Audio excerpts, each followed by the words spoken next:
نحمده ونصلي على رسوله الكريم اما بعد فاعوذ باللہ من الشیطان الرجیم بسم اللہ الرحمن الرحیم۔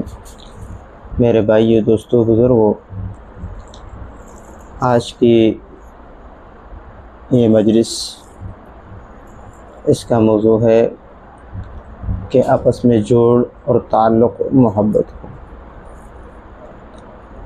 میرے بھائیو، رمضان المبارک کا بہترین اور عظیم مہینہ ہے۔ اللہ رب العزت نے اس عظیم مہینے کی سعادت سے ہمیں نوازا ہے۔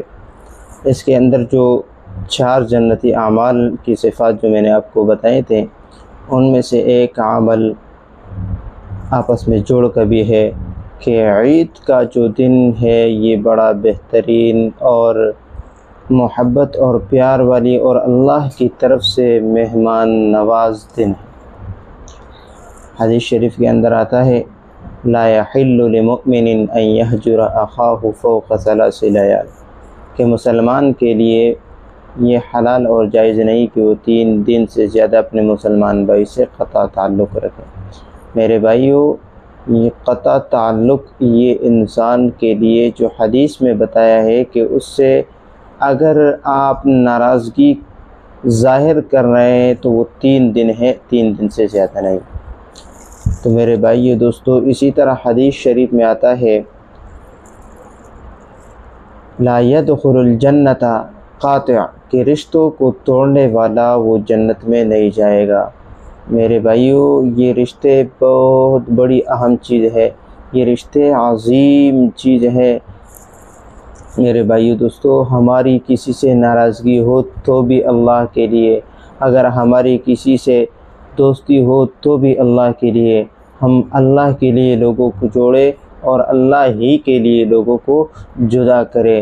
جو اللہ فرماتے ہیں کہ جو لوگوں کے لیے، جو میرے لیے یعنی اللہ کے لیے لوگوں کو جوڑے گا تو اللہ رب العالمین اس کو اپنی رحمت سے جوڑے گا۔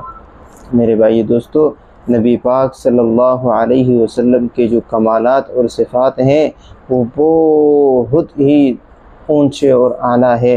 حدیث شریف کے اندر آتا ہے واللہ لا یخزیک اللہ ابدا انک لتصل الرحم، کہ اللہ تعالیٰ اس شخص کو کبھی ضائع نہیں کرے گا جو صلہ رحمی کرتا ہو۔ وتحمل الکل وتکسب المعدوم وتعین علی نوائب الحق وتقری الضیف، کہ آپ کتنے مہمان نواز ہیں۔ یہ حضرت خدیجہ رضی اللہ تعالی عنہ کا واقعہ ہے کہ انہوں نے اپنے شوہر کو جو ہے نا، پریشان حال شوہر کو جو ہے نا تسلی دی کہ آپ کتنے مہمان نواز ہیں، آپ کتنے جو ہے نا مسکین اور مجبوروں کی مدد کرنے والے ہیں، حق راستوں پر چلنے والے کی مددگار ہیں، آپ مجبور ہیں، آپ مسکین ہیں۔ میرے دوستو، یہ صلہ رحمی، یہ نرم دلی، یہ آپس میں جوڑ، یہ رشتہ داریاں، یہ بہت بڑی چیز ہے۔ اللہ تعالی ہمیں ان باتوں پر عمل کرنے کی توفیق عطا فرمائے اور ہمیں آپس میں جوڑ رکھنے کی بھی اللہ تعالی جو ہے ہمت اور توفیق عطا فرمائے۔ وآخر دعوانا ان الحمد للہ رب العالمین۔